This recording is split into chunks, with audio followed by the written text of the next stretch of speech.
Darah dia terus terjemahan lah. Tu hadis riwayat rawahu syaikhan. Kalau kat bawah tu nombor 2 dia tulis rawahu syaikhan. Jadi asy-syaikhan, dua syaikh yang dimaksudkan dalam kitab ini ialah asy-syaikhan dalam hadis. Asy-syaikhan dalam hadis itu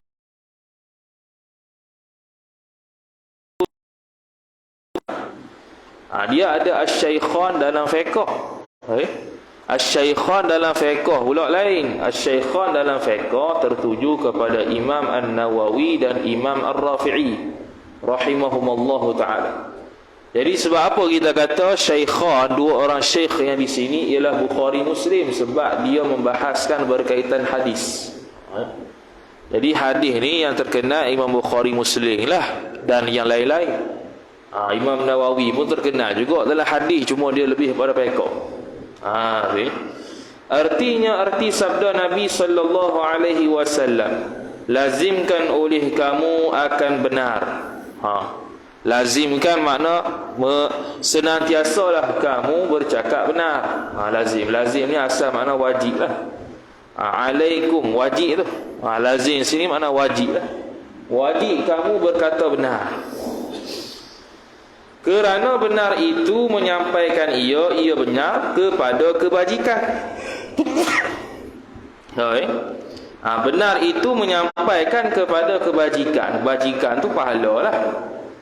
Jadi orang yang bercakap benar itu membawa kepada kebaikan. Sama ada kebaikan untuk diri dia nisbah pahala, ataupun kebaikan pada orang lain nisbah manfaat yang kita cakap. Jadi kalau kita cakap bohong tak ada manfaat lah. Dan bila kita cakap benar ni, ada tempat yang wajib bercakap benar. Asalnya memang wajib lah kau. Ni tuntutan khas wajib bercakap benar. Antaranya ialah apabila kita ini ada aib untuk nikah dengan orang. Contohnya seseorang itu mandul. Dia nikah juga dengan kawan tu tanpa dia bagi tahu dia mandul. Tu dia panggil bohong lah. Dia panggil apa? Bohong. Nabi SAW pernah bernikah dengan seorang perempuan. Ternyata malam tamu, rupa-rupanya perempuan tersebut ada sopak belah pinggang. Maka Nabi SAW bagi balik ke keluarga dia cegat. Kerana dia panggil bohong, tak bagi tahu awak. Dia ada macam putih-putih sopak lah kita panggilnya, belah pinggang. Macam mana tahu tu? Dah halal, dah tahu dah. Dah halal, dah tahulah. Rupa-rupanya ada sopok. Jadi dia tak bagi tahu Nabi. Nabi pun bagi balik keluarga dia cerai. Tu dia panggil fasakh. Dia panggil khiyar. Dia khiyar, pilihan. Ada pilihan untuk cerai ataupun tidak, dan boleh Nabi cerai. Itu dalil kata boleh cerai lah kalau bohong.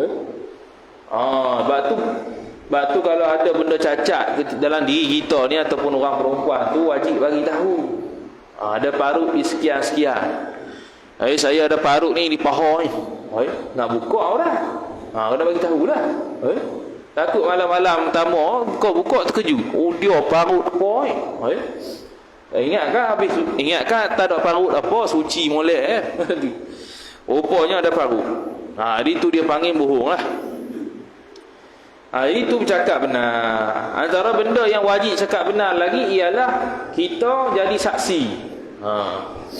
Jadi saksi tak boleh bohong, kena wajib cakap tu. Kita saksi zina ke, saksi tengok anak bulan ke, saksi pernikahan ke, apa-apa jenis saksi wajib cakap tu.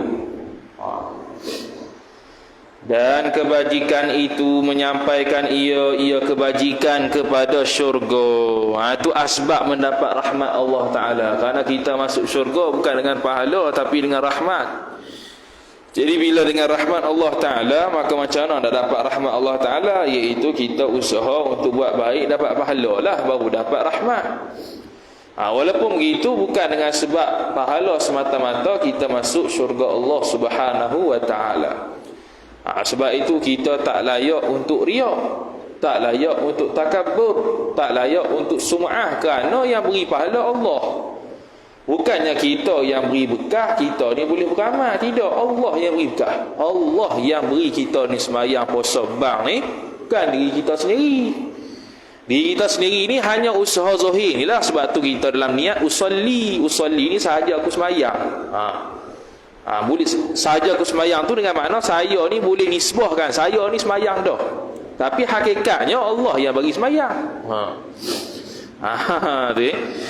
Kata musannif rahimahullah, dan sentiasalah seorang laki-laki itu benar, dan bersungguh-sungguh ia laki-laki itu akan benar, hingga ditulis akan dia akan lelaki tadi pada sisi Allah Ta'ala yang banyak benar. Banyak benar dipanggil Siddiq. As-Siddiq banyak benar. Sayyiduna Abu Bakar As-Siddiq. Benar apa? Dia membenarkan apa-apa sahaja kata Nabi. Tu As-Siddiq membenarkan. As-Siddiq tu membenarkan apa yang dikatakan oleh Nabi SAW. Dia panggil Siddiq. Kalau Sadiq, benar. Sadiq itu benar, yang benar. Cakapan dia itu benar, Sadiq. Kalau Siddiq, dia jadi orang yang membenarkan perkataan orang lain, dia panggil Siddiq. Tapi di sini dia panggil Siddiq juga. Kerana apa? Kerana banyak benar dia. Benda yang dia cakap banyak betul. Tak ada bohong langsung ataupun sikit bohong dia. Dia panggil Siddiq juga. Jadi kalau orang tu nama dia Siddiq, tapi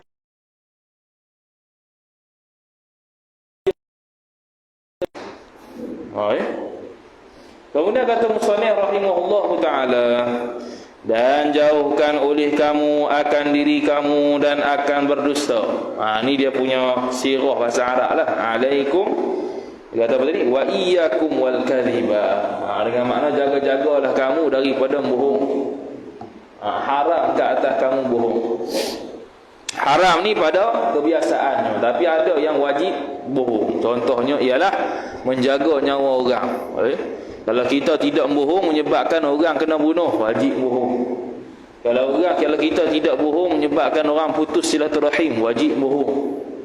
Kalau tidak bohong itu menyebabkan orang tidak berdamai sama sendiri, maka wajib bohong.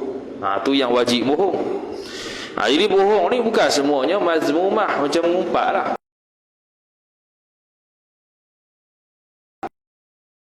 Ada lagi tu. Kalau mengaji haram ngumpat. Ngumpat ni tak sejarah. Ada ngumpat hak wajib, ada ngumpat hak harus, ada ngumpat hak haram.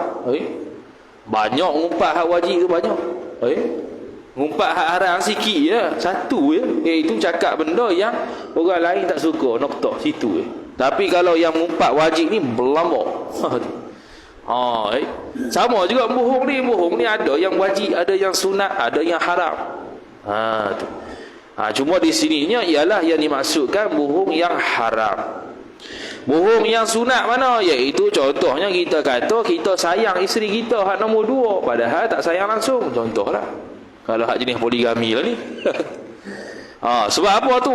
Dia panggil idkhalus surur, memasukkan kegembiraan pada hati manusia, tu sunat. Maka kita pun bohonglah untuk memasukkan kegembiraan pada hati manusia. Jadi contohnya kalau kita makan nasi bujang, tiba-tiba ada orang tu tanya kau dah makan apa tadi? Kalau Tok Guru jenis apa? Jenis risau kita ni tak makan sedap, dia bagi makan. Kita pun bohong dia, kata makan dah tadi, makan sedap ni. Padahal makan nasi bujang kan. Apa aku tu? Supaya bagi tenang Tok Guru punya hati. Tok Guru punya hati kalau tak tenang kalau kita makan.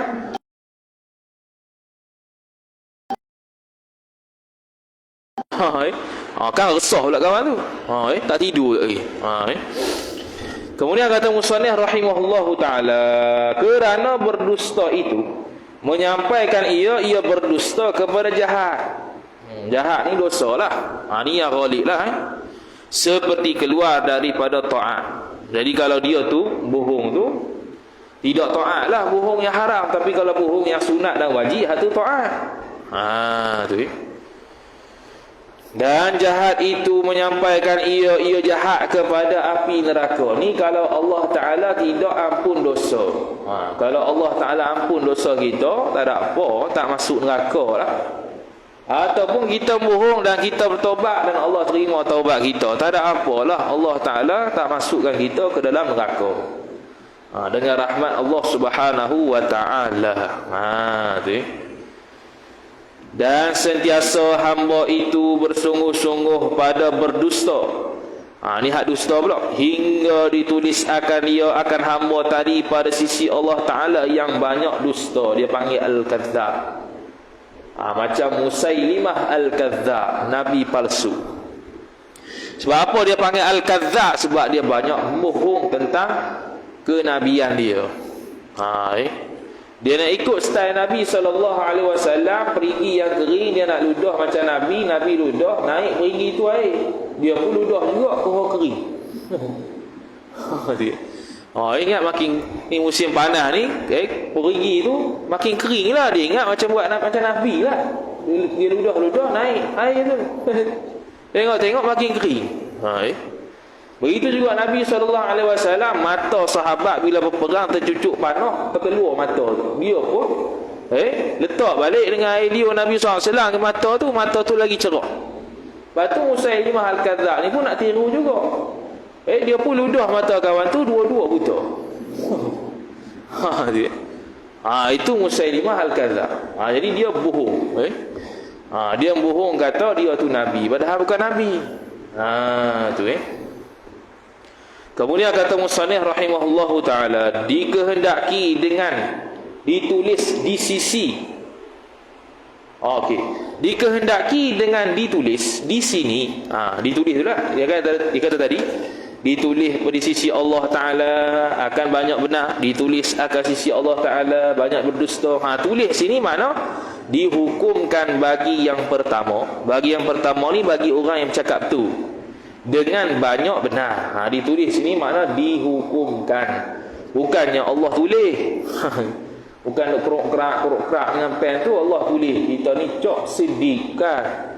Mana Allah Ta'ala menghukumkan kita ni orang yang banyak betul kebenaran dia yang diucapkan daripada mulut.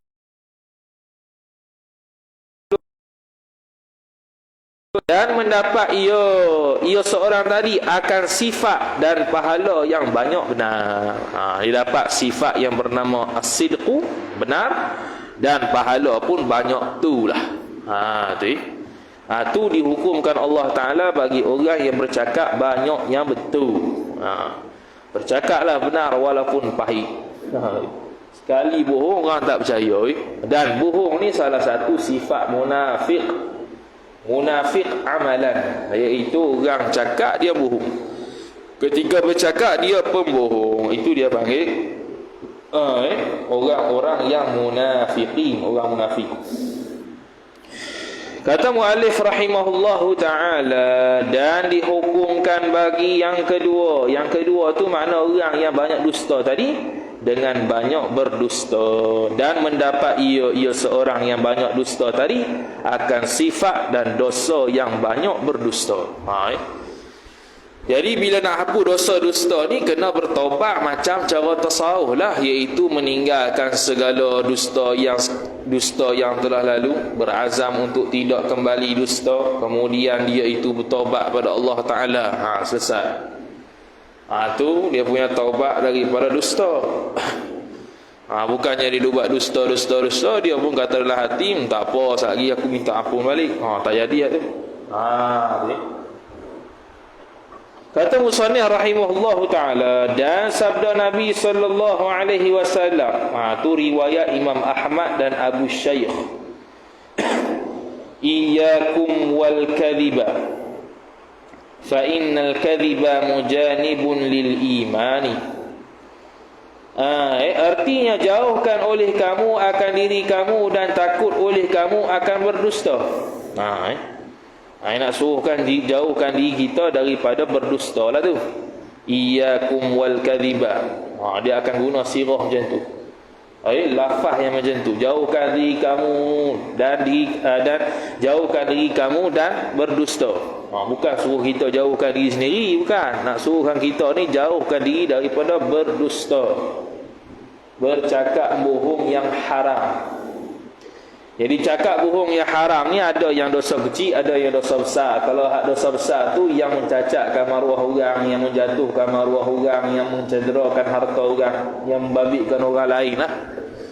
Kalau dosa kecil ni yang tak membabitkan orang lain, kita menipu pun dia macam tu, kita menipu pun dia tak ada rosak harta. Tu dosa kecil. Contohnya kita kata aku ni beli helikopter tadi. Aku beli helikopter di parking depan rumah. Dah dia cakap gitu bohong tu, ada orang jadi cacat harta ke? Tak ada. Ada orang jatuh maruah ke? Tak ada juga. Saja bohong. Tak ada kerja, boring-boring. Orang boring baca Quran, dia boring bohong orang. Dia pun kata saya beli helikopter tadi petang.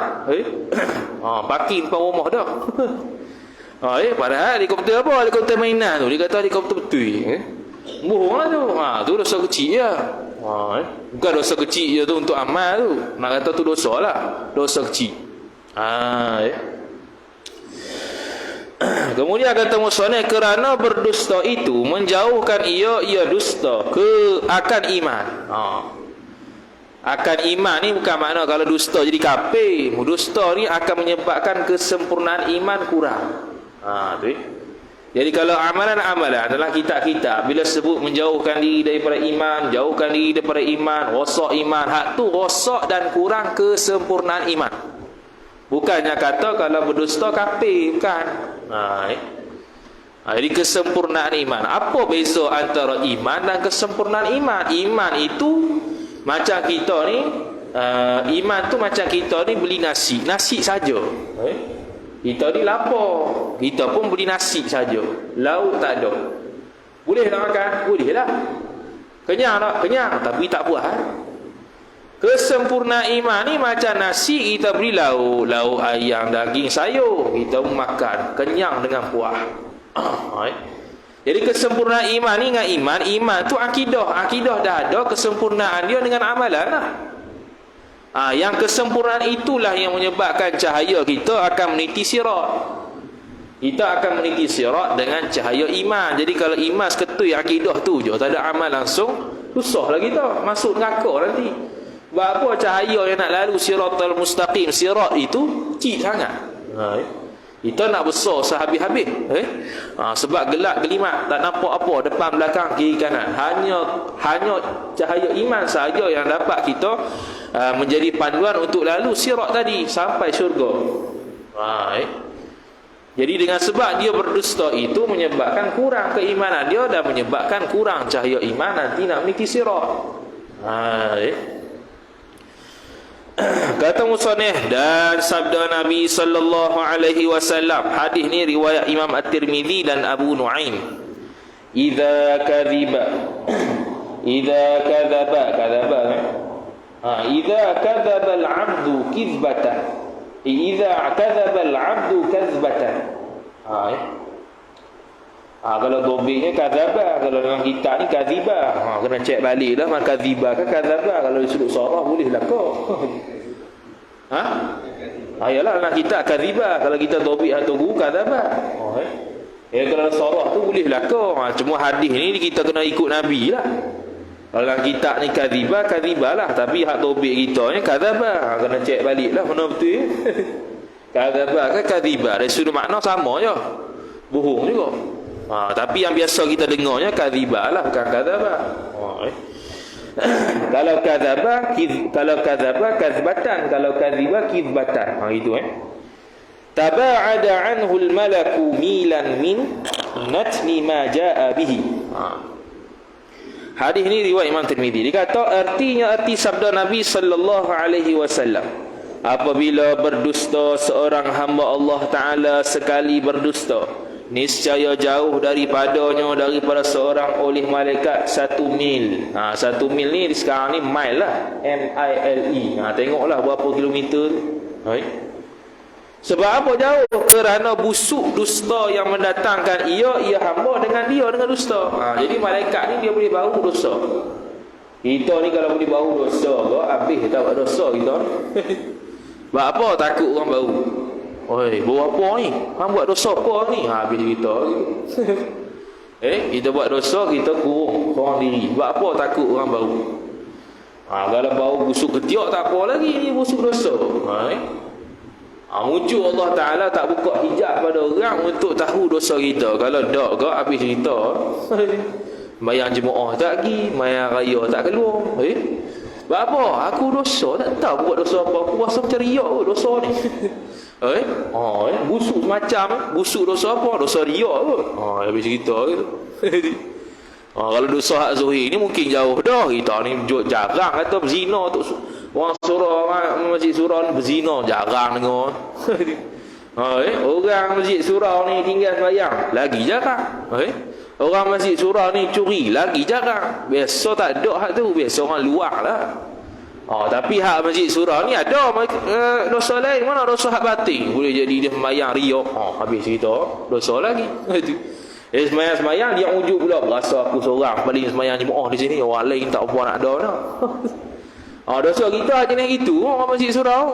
Tak pandang curi zina tu, setan pun tahu juga taktik kedua. Dia hasut kita curi pun kita tak curi pas sudah. Dia hasut cara orang lain, cara lain. Cara orang jahil dia hasut cara orang jahil, cara orang lain dia hasut cara orang lain. Dia tak boleh guna strategi sama. Kalau guna strategi sama habis ya. Tak ada dia. Kalau semua dia hasut curi belaka, habis gagal setan. Gagal habis tu mana pula orang masjid surah nak mencuri ya. Tak ada sok lah ke mana pun. Jarang kali dengar nak curi tu. Kecuali kalau dia pura-pura semayang nak mencuri, tu boleh cerita lah. Kata musannif rahimahullahu ta'ala, ketahui olehmu bahawasanya berdusta itu haram. Haram sini ijma' ulama lah. Tak ada yang kata haram tu halal, melainkan beberapa perkara tu lah. Ijma' ulama kata haram, dosa kalau dia itu berdusta, bohong. Kecuali melainkan kerana sangat berhajat kepadanya, kepada bohong. Itu tak apa. Bersangatan hajat kepada bohong tu tak apa. Jadi asalnya ialah haram lah.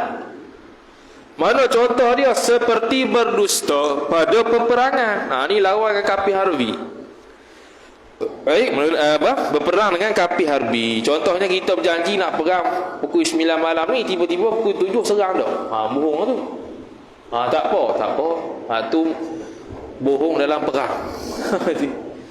Kita kata nak perang esok pagi jam 8, tiba-tiba malam ni subuh dah. Tak apa. Dan berdusta kerana mendamaikan orang yang berkelahi, orang yang gaduh. Abu dengan Ali gaduh. Dia katakan Abu, Ali ajak baik. Dia katakan Ali, Abu ajak baik. Padahal dua-dua tak ada pun.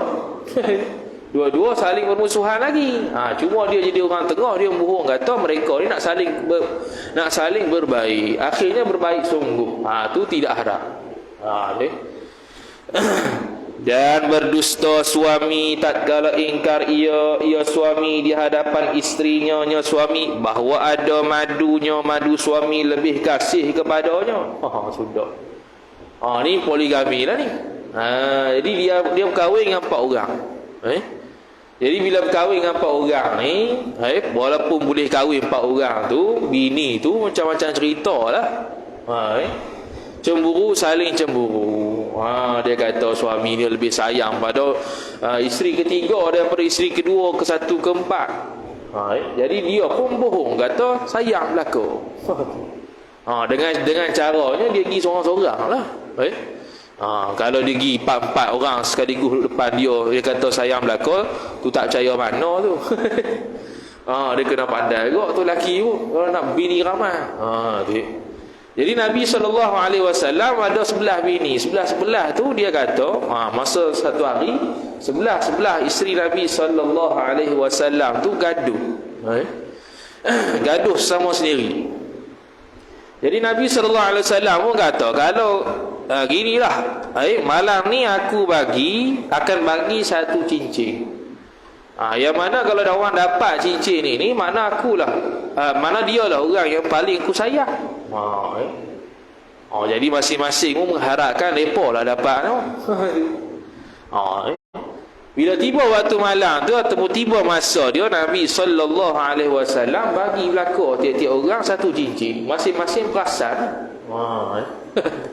Masing-masing perasan kata dia lah orang isteri yang paling dicintai Nabi sallallahu alaihi wasallam. Tu cara hadiah lah, ni cara bohong. Cara hadiah lain, cara bohong lain.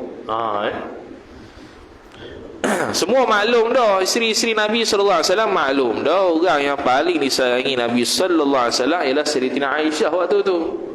Sayyidatina Khadijah wafat dah. Sebab itu bila Nabi sallallahu alaihi wasallam bila sakit tu, isteri-isteri Nabi yang tua-tua tu bila tiba giliran dia akan bagi pada Aisyah. Kemudian kata musannif, kalau sekarang tak tahu. Kalau sekarang, ni giliran aku tak boleh. Habis. Gempa bumi dekat rumah sendiri. Dia kena mengaji bab qasam. Al-qasamu, pembahagian masa tatkala berpoligami. Berapa hari. Kalau paling afdal setiap seorang sehari. Itu paling afdal lah.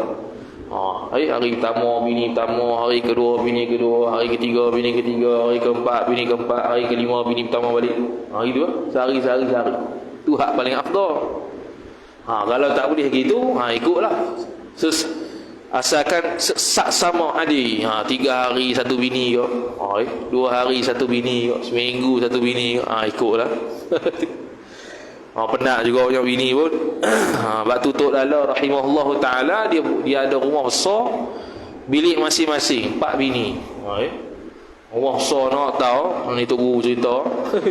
Tuk Dala kahwin 4. Tuk Dala nikah lambat. Sebab sibuk mengaji di Mekah 20 tahun lebih.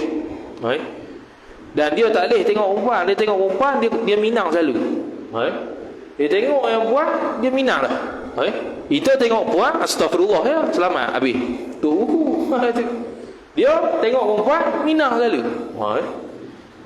Dan orang pun tak berani nak tolong. Tok Dala ni bila lalu, perempuan-perempuan perempuan-perempuan Dara yang duk sembang-sembang tepi jalan tu, cepat-cepat masuk rumah, tutup pintu. Sebab apa? Malu dengan Tok Dala. Tok Dala kalau berjalan dia pakai payung. Payung tu hadap depan, bukan belakang, bukan atas. Payung tu dia buka payung, dia jalan sambil payung tu macam tu. Sebab apa? Sebab tak mau tengok perempuan. Tu dia. Tu bukan wajib tu. Tu bukan wajib, bukan sunat, bukan haram, bukan makruh, tak ada apa tu. Tu hak dia lah. Sebab kalau dia tengok habis cerita. Habis cerita tu bukan astagfirullah tutup buku dah, pergi minang lalu. Jadi akhirnya ada 4 bini lah kawan tu. Tuk Dala. Habis. Kemudian kata musannif rahimahullahu taala, dan apabila harus berdusta, maka yang lebih baik bahawa memakai ia seorang akan tauriyah. Apa benda pula tauriyah ni? Dan iaitu tauriyah menyebut ia seorang akan perkataan yang ada baginya bagi perkataan tu 2 makna. Satu makna yang hampir dan satu makna yang jauh. Jadi dia kata kalau boleh guna tauriyah, jangan bohong. Kalau boleh lah. Tauriyah ni apa? Ada 2 makna, double meaning dia panggil. Dia panggil apa? Double meaning. Contoh Imam Syafi'i ataupun ulama bila dalam pada zaman fitnah khalqul Quran, fitnah Quran ni makhluk ataupun tidak. Jadi Imam Syafi'i rahimahullahu taala mengatakan bila orang tanya Quran ni makhluk ataupun tidak, jadi dia kata dia angkat tangan ni Al-Quran, Taurat, Injil, Zabur, 4 ni makhluk. Jadi macam mana Imam Syafi'i itu? Imam Syafi'i ni berpendapat bahawasanya Quran bukan makhluk. Jadi dia kata makhluk tu atas jalan tauriyah. Macam mana? Iaitu nampak bohong tapi bukan bohong. Dia panggil double meaning. Mana? Dia kata makhluk itu apa? Dia kata Al-Quran, Taurat, Injil, Zabur, 4 ni Al-Quran sambil tunjuk jari. Dia nak kata jari itu makhluk. Bukannya Quran, bukannya Taurat, Injil, Zabur. Sebab tu diisyarat jari tu. Tu tauriah double meaning. Dia nak kata jari ke Quran. Dia kata Quran, Taurat, Injil, Zabur, empat ni makhluk. Double meaning lah. Quran sungguh, kau jari ni. Tu dia panggil tauriah. Jom kita pergi makan roti canai. Aku makan dah tadi. Bila tadi tu? Double meaning juga. Tadi tu pukul 8 ke pukul 5 pagi. Sebab dia puasa. Nak kata puasa kan, kawan ni terasa pula. Jadi dia pun kata aku dah makan dah tadi. Tadi pagi makan dah. Besar tadi pagi tu maksud dia pukul 5 pagi. Bukan tadi pagi tu pukul 7 ke pukul 8. Tu tauriah. Maka menghendaki ia seorang akan makna yang jauh itu. Jadi dia qasatnya nak makna jauh. Macam tadi yang kita kata Quran, Taurat, Injil, Zabur tu makhluk. Tu makna jauh tu dia guna jari tu makna dia, bukannya Quran tu sendiri. Tu makna yang jauh. Yang dimaksudkan ialah makna yang jauh, bukan makna yang mubadaratul aqli, bukan makna yang faham secara dekat, bukan. Macam kita kata tadi, makan dah tadi pagi. Ingatkan makan tadi pagi tu makna dekatnya pukul 8, 7 tu lah. Rupanya kita nak makna yang jauh, iaitu 5, 4 pagi tadi. Aku sahur tu. Habis. Adapun mengumpat. Habis dah cerita berkenaan dengan bohong. Adapun mengumpat, maka iaitu mengumpat menyebut engkau akan saudara engkau dengan perkataan yang benci ia saudara engkau itu akan perkataan itu jika mendengar ia saudara engkau akan perkataan itu. Sekalipun engkau benar. Tu dia royah dia. Menyebut sesuatu yang saudara kita tak suka bila benda tu kita sebut. Ngumpat lah tu. Tak kisahlah belakang dia ke depan dia ke, ngumpat lah ke. Walaupun tu Hasyiah Qalyubi, Imam Al-Qalyubi rahimahullah sebut walaupun dalam hati sekalipun. Ngumpat juga. Cuma kita kata tadi mengumpat ni ada harus. Contohnya mengumpat, kita mengumpat tu kerana supaya orang tidak pilih dia, contohnya. Ni bukan biaran ni, bukan. Contoh tu. Contohnya dia ada keburukan yang mana kalau kita sebut pada orang ni supaya orang hati-hati, tak pilih dia, tak berjual beli dengan dia, tak bersyarikat dengan dia, tak mengaji dengan dia. Itu lah. Sebab dia ni sesat. Kita mengumpat tu. Sesat kawan ni akidah dia. Akidah Jabariyah. Akidah dia kafir. Jangan mengaji dengan dia. Tu ngumpat tu. Ngumpat yang harus. Bahkan boleh jadi wajib pula kerana mencegah kemungkaran. Kita mengumpat seseorang supaya orang hati-hati dengan dia. Apa? Tapi dengan qasad lah. Kena qasad lah begitu. Ni tak ada qasad main bubuh begitu lah habis kita. Dia kena qasad lah. Aku mengumpat ni nak suruh orang hati-hati. Bukannya saya saja nak buh dia kan. Kalau saya saja buh dia, mengumpat habis kita, tuk buku kita. Tu sama ada engkau sebut akan kekurangan pada dirinya seorang, atau pada akalnya seorang, atau pada perbuatannya seorang, atau pada perkataannya seorang, atau pada kainnya seorang, atau pada lainnya. Maknanya setiap sudut yang berkait dengan dia, dia panggil ngumpat. Ajuk orang cakap ke, ngumpat juga. Keling ke dia ke, ngumpat juga. Buat gitu. Ngumpat ke tu. Isyarat. Apa pakai baju buruk gitu. Tak ada kosak apa. Apa kaitan dengan baju buruk? Cakap tadi apa? Lantak dia lah. Bukannya kalau kita ngumpat baju buruk tu menyebabkan kita nak jauhkan dia daripada orang ke, bukan. Tak ada kaitan pakaian dia. Apa kaitannya? Kalau peribadi perilaku dia, boleh tahan lah. Kita nak jauhkan dia daripada orang supaya orang hati-hati. Jangan muamalat dengan dia, jangan pilih dia, jangan undi dia, jangan mengaji dengan dia. Tak apa lah tu. Tu lagi akan datang tu, ada belakang tu. Telah berfirman Allah Ta'ala, وَلَا يَغْتَبْ بَعْضُكُمْ بَعْضًا أَيُحِبُّ أَحَدُكُمْ أَنْ يَأْكُلَ لَحْمَ أَخِيهِ مَيْتًا فَكَرِهْتُمُوهُ. Surah Al-Hujurat ayat 12. Artinya arti firman Allah Ta'ala, dan jangan mengumpat kalian. Mana kalian tu? Sama ada orang beriman atau kafir zimmi. Kafir zimmi pun tak boleh kita mengumpat, sebab dia di bawah pentadbiran Islam. Yang boleh mengumpatnya kafir harbi, boleh lah. Kafir yang menentang Islam terang-terangan, boleh. Tu. Sama jugalah kafir yang bawah perjanjian keamanan Islam. Kafir mustakman lah, jangan kafir lah tu. Kalau kafir harbi tak apa. Adakah kasih, yakni suka seorang kamu memakan daging saudaranya, saudara seorang yang mati? Allah Ta'ala tanya. Dia berahi mengumpat hak haram ni, suka makan daging orang ke? Bukan daging orang suruh masak ni, daging mentah. Suka nak makan daging mentah. Bukan takat daging manusia, daging lembu mentah pun tak makan. Mentah-mentah kat tu gitu je. Punyalah lembu duk korban, gunggang, masak-masak mentah. Makan tak? Tak makan. Korban lagu mana pun. Mentah tak boleh masuk dalam mulut.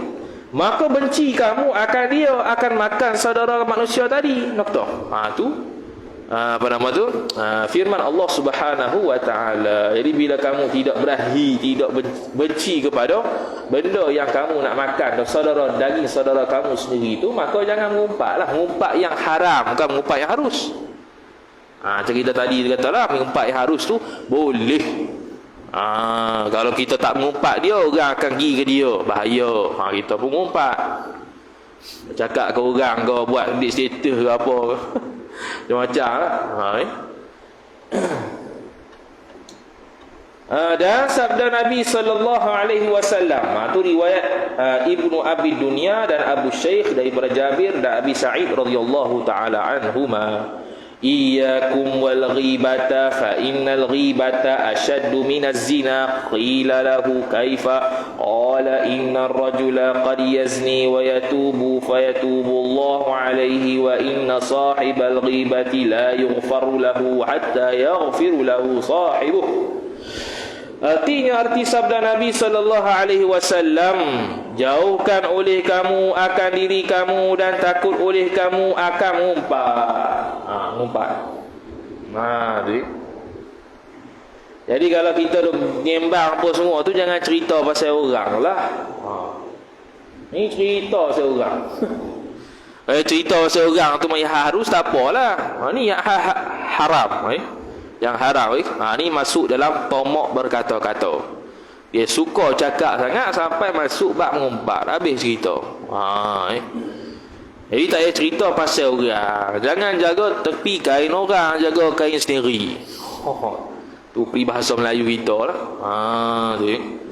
Kerana bahawasanya mengumpat itu lebih bersangatan, yakni lebih bersangatan teruk daripada zina. Kok mana? Dikatakan bagaimana? Dikatakan bagi Rasulullah betapa, macam mana kata lebih besar daripada zina?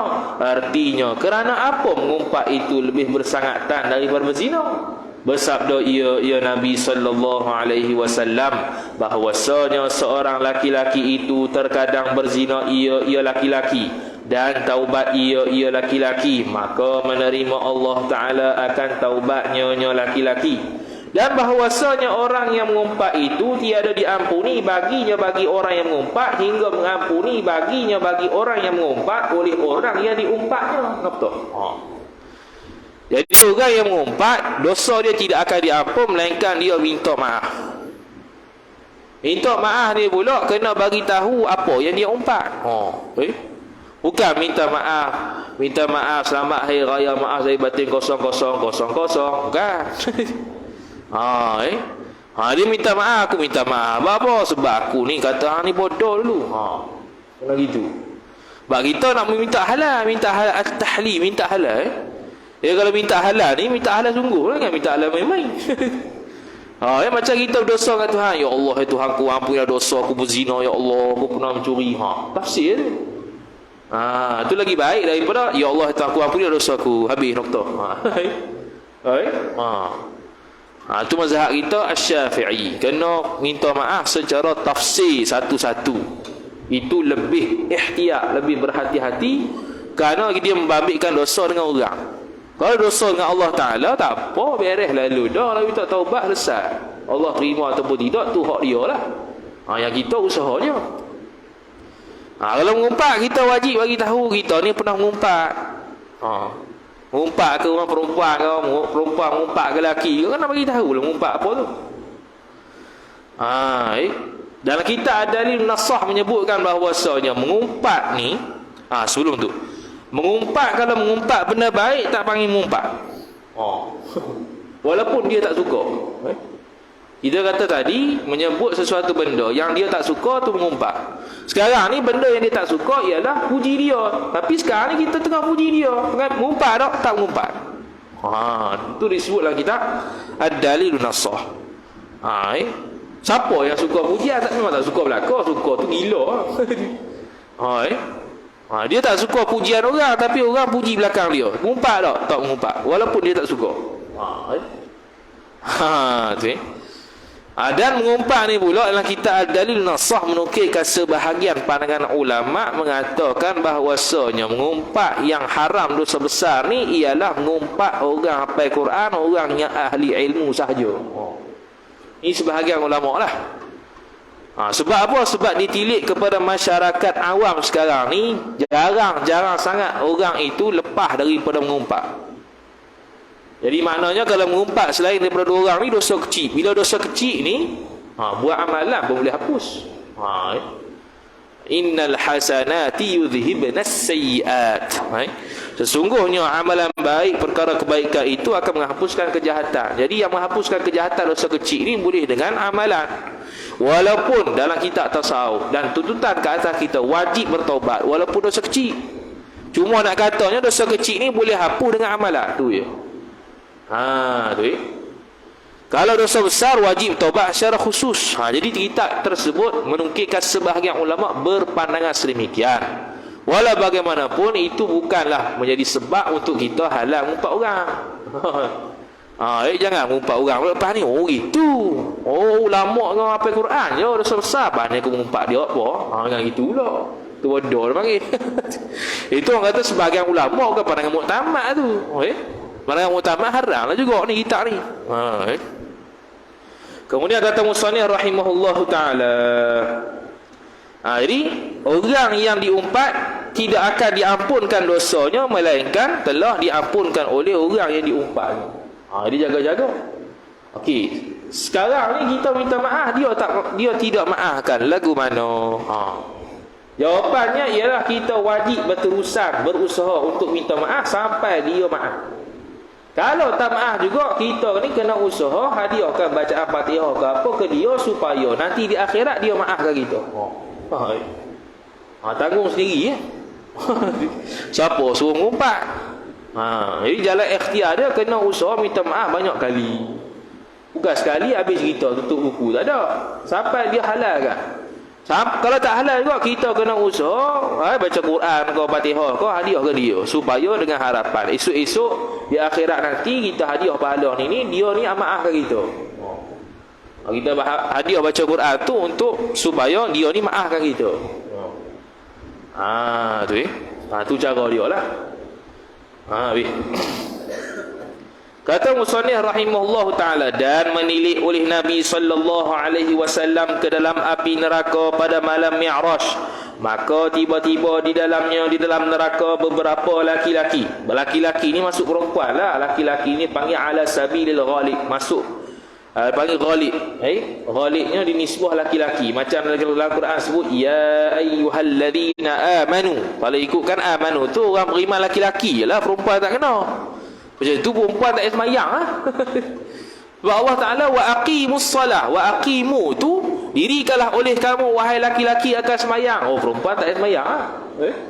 Tak gitu. Maknanya ialah ala sabilil ghalib. Nampak kekuatan lelaki lebih daripada perempuan, maka disebut laki lah. Tapi maknanya masuk perempuan sekali.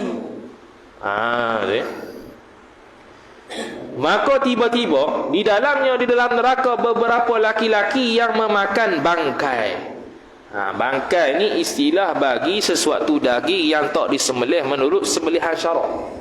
Tu dia panggil bangkai. Sama ada mati tergolek ke, ataupun kita dah sembelih dah cara syarak, tiba-tiba tak sah, dia jadi bangkai tu. Ni nak korban ni. Kena mengajilah bab ni.